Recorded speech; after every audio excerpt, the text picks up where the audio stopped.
Hello. Today I want to talk about how I find reading to be scary. Or, specifically, I want to speak about some books which I find to be intimidating, especially in starting. Reading is, to me, a scary thing because it's a commitment. And the scariest books are ones which you don't know whether you will enjoy them or not. This could be for various reasons. They could be long, or they could be complex, or they could be on a new topic. So today, I will be essentially going through some of these books I have on my bookshelf that have been there for at least a couple months. Some of them have been there for a lot longer than that, and I will be basically explaining my anxiety about them.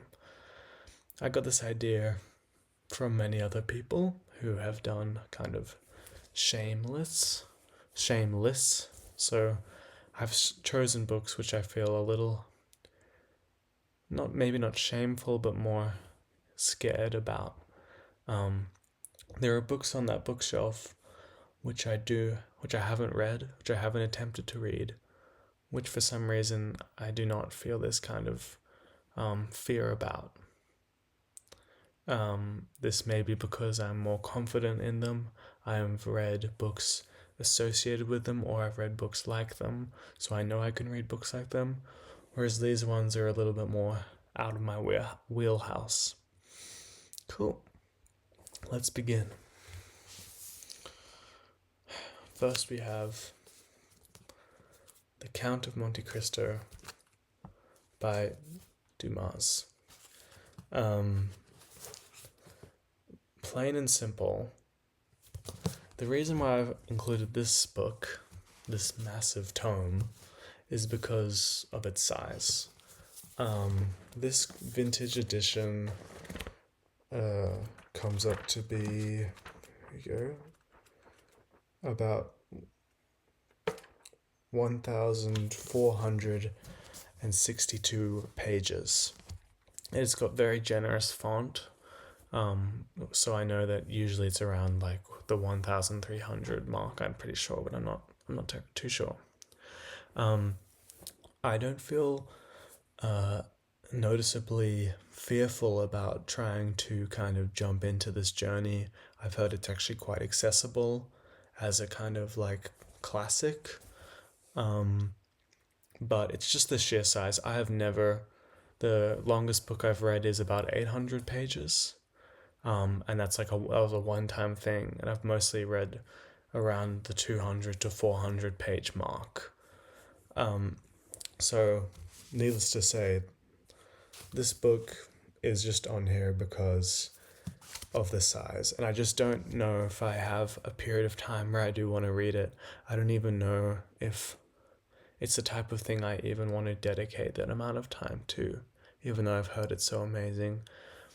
I've kind of grown to be more interested in different kinds of books and different kinds of literature, which does not really follow this exact type, but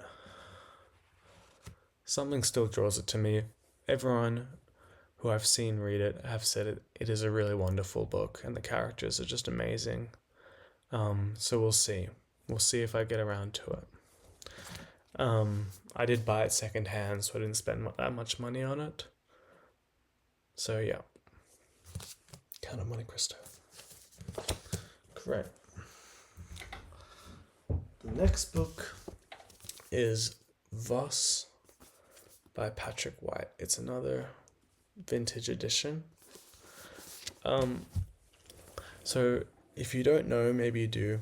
Patrick White is an Australian writer who's won the Nobel Prize, probably, I'd say, one of the most famous Australian writers. I had never heard of him, and I got this book because I was meant to read it for a university English course, which I basically dropped it, so I never got to read it. And I know it's set in Australia, And I know it's a kind of book about a man.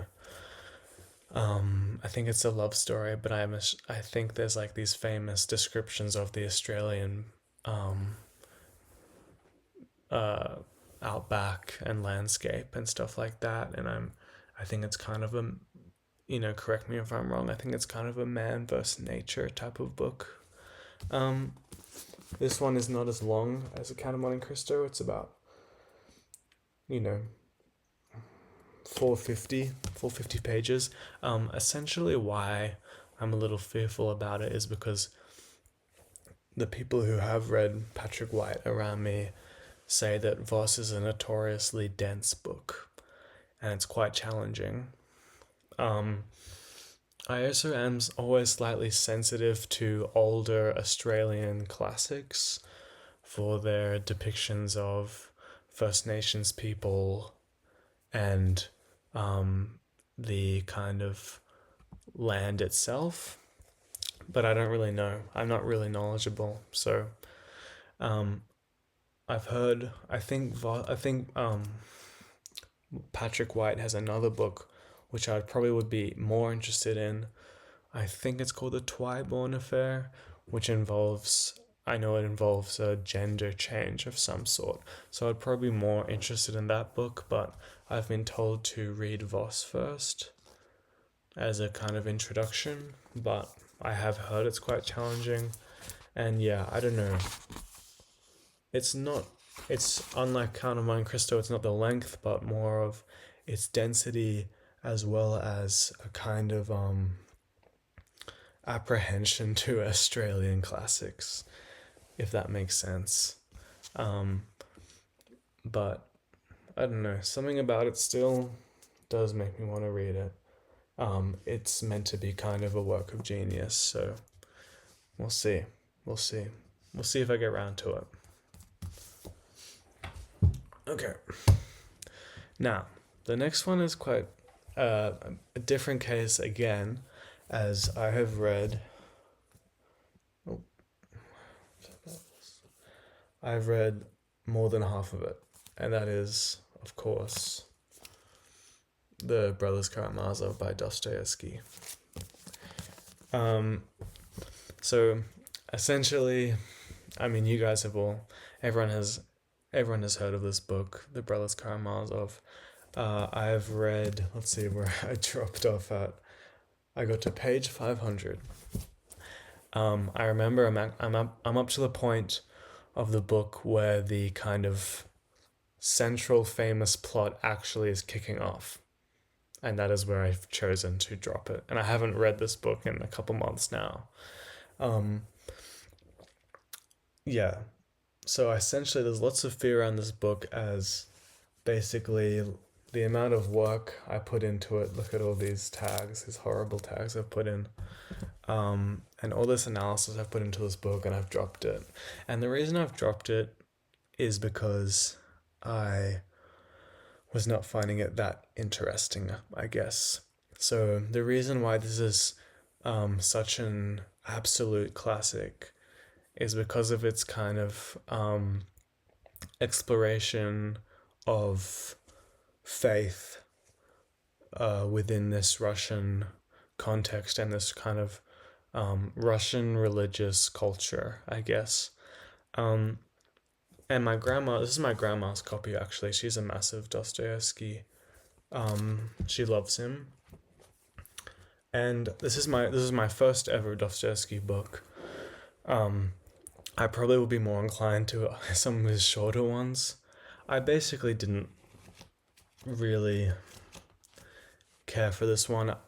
And what I've kind of been circling around is that I am not that interested in kind of talks of God or religion or faith to this extent.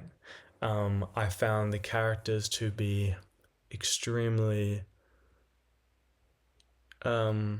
amazing. I really thought they were amazing. Alyosha, Ivan, of course.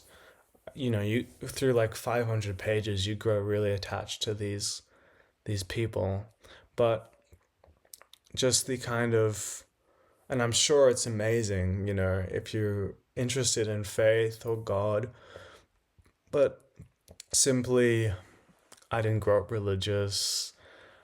I don't really have kind of deep feelings about it. I don't know. Not to sound like anti intellectual, I just don't really have that much interest in that kind of part of the human arrangement, I guess. I don't know. Um, but I think I will try and finish this now that I'm here. Maybe I will try. Um, I just, as well as all of that, yeah, I didn't grow up religious. I didn't really get any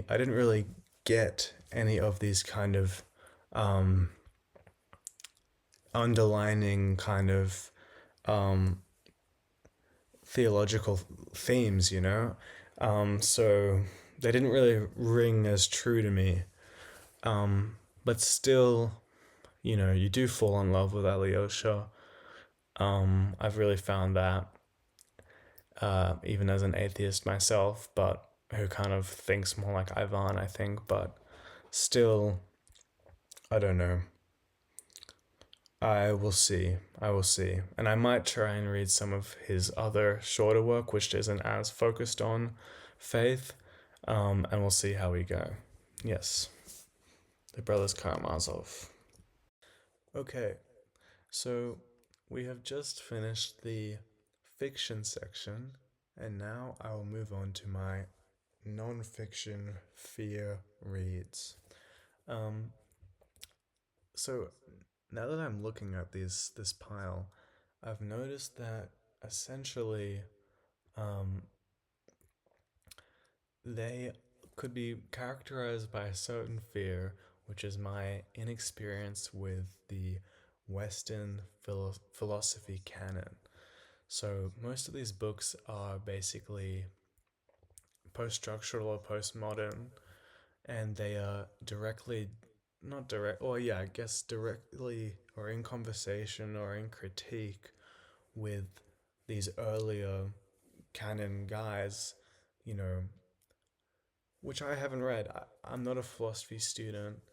Um, I haven't been formally trained or even like individually read, you know, Descartes, uh, Hegel, Husserl, even the Greeks. I have never read any of them, right?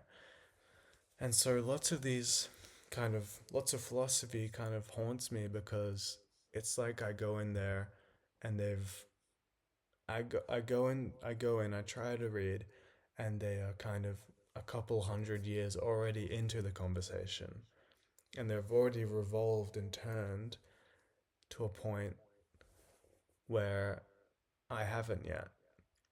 And then I feel like I have to go back and read all of this, and then I'll know. But we'll see. Okay, we'll see. Anyway, let's start. First, I have Gilles Deleuze. I think it was Gilles Deleuze. I don't know, French. Deleuze and Guattari. Anti Oedipus, right? Capitalism and schizophrenia.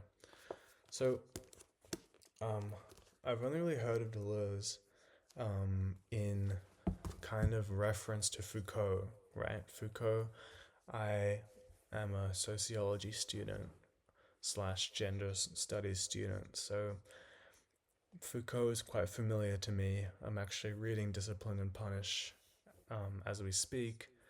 Uh, so I've heard of Deleuze. Basically, in reference to Foucault, I'm actually quite sure that they have written books about each other or on each other and written various things with each other because they have similar theories of power. I don't know. I don't know, right? Um, and I've actually also heard about Deleuze a lot through another person on YouTube called Gavin Young Philosophy, who's really quite amazing, I think. Anyway, I understand that this is a kind of anti-Oedipus, right? Anti-Oedipus, you know, referring to the Oedipus complex, a Freud complex, psychoanalysis complex. And it's also referencing capitalism. I'm fairly sure Anti Oedipus is a critique of Marxism and psychoanalysis. I'm fairly sure. And the reason why, oh look, preface by Michel Foucault. So there you go. The reason why this intimidates me so much is because of just these people I very much respect, whether it be my mom or other other of my cohort at university, or professors or tutors have said that this is a hard book to read. And I would like to read this, actually would like to really read this, like give it a go back to front, right? And I don't really do that with these types of books. I usually dip in and out until I've kind of covered a great amount of it, but with this one I kind of want to understand it fully in its whole form as they intended. But I think I will probably be dipping into it now I think about it, because I basically will be reading this for a contemporary social theory course I'm doing, which I have been told it has lots of Deleuze in it, and his notion of control, and stuff like that. Cool. That's all my thoughts about that one. I'll go on to the next. The next two books are by the same guy, Jacques Derrida. This one is The Politics of Friendship. Now, Derrida I find more intimidating than Deleuze for a number of reasons. One is, as I've said before, I'm quite familiar with Foucault, and Derrida has a famous. I think he was a student under Foucault, and he has a famous essay, which I've actually got here. But he has a famous essay, which is critiquing Foucault's Madness and Civilization. So there's an obvious tension there, which I am unfamiliar with, right? And another reason why Derrida is really quite intimidating to me is because with Deleuze or other, I guess post-structural, postmodern people, Foucault, Deleuze, Merleau-Ponty, even Judith Butler to an extent, they will actually be taught to me in class, right? I will have heard of them from or within class, and it'll be relevant to the stuff I'm doing, kind of relevant. Anyway, Derrida will not be taught to me in class. He will not be taught to me in class. He is more linguistic, more philosophical, I'd say. And the reason why I've become interested in him is through Judith Butler. Because in Gender Trouble, in Butler's, famous theory of performativity, of gender performativity, they use Derrida's notion of citations,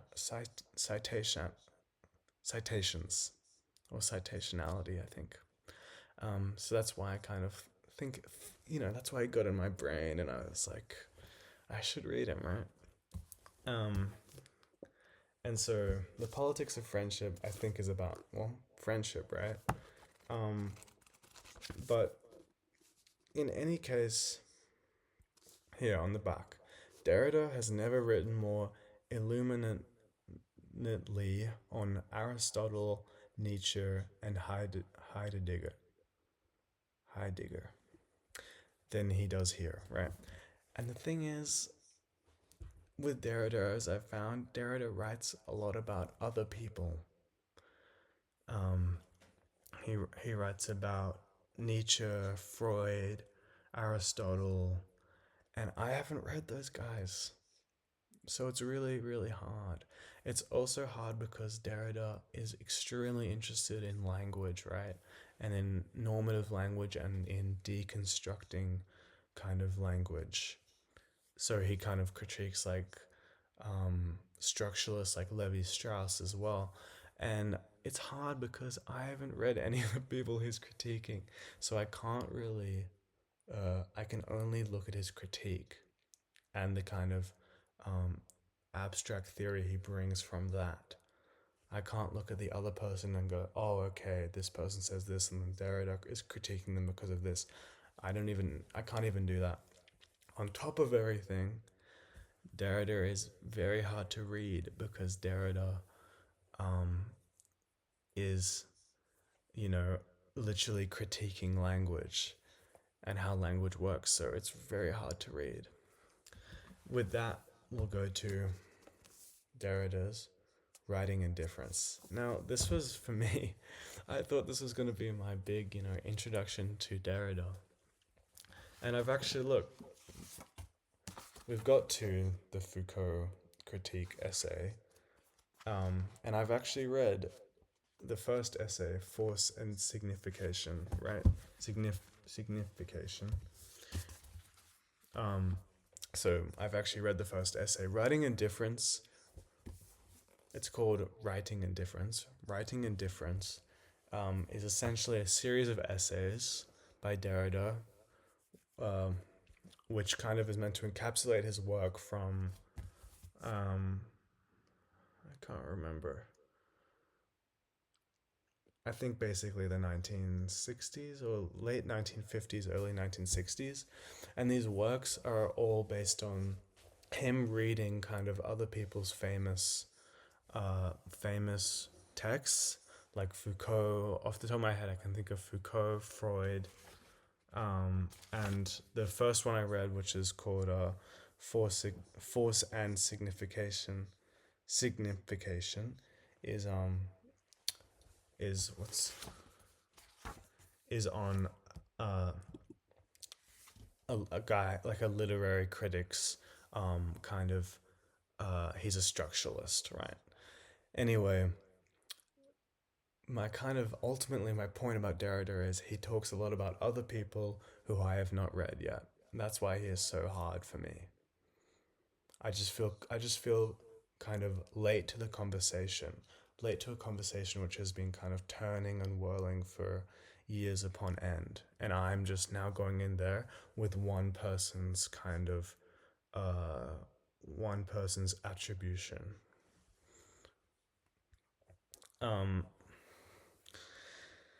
And then as well as that, on top of that, Derrida is himself kind of deconstructing language, which makes things quite hard to read, essentially. So that is Writing Indifference by Derrida. And I have actually started this one. I've got an essay in.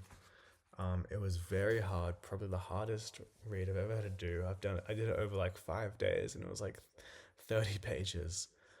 But, we'll see. I did it with a secondary text, which is called How to Read Writing Indifference, I'm pretty sure, or like a reader's companion to Derrida's Writing Indifference. But yeah, we'll see. I basically am using Judith Butler and kind of like clutching onto things I can see in gender trouble with, like, I'm kind of clutching it for like my life. But we'll see. Anyway, I hope you guys enjoyed my fear reads. And yeah, thanks so much.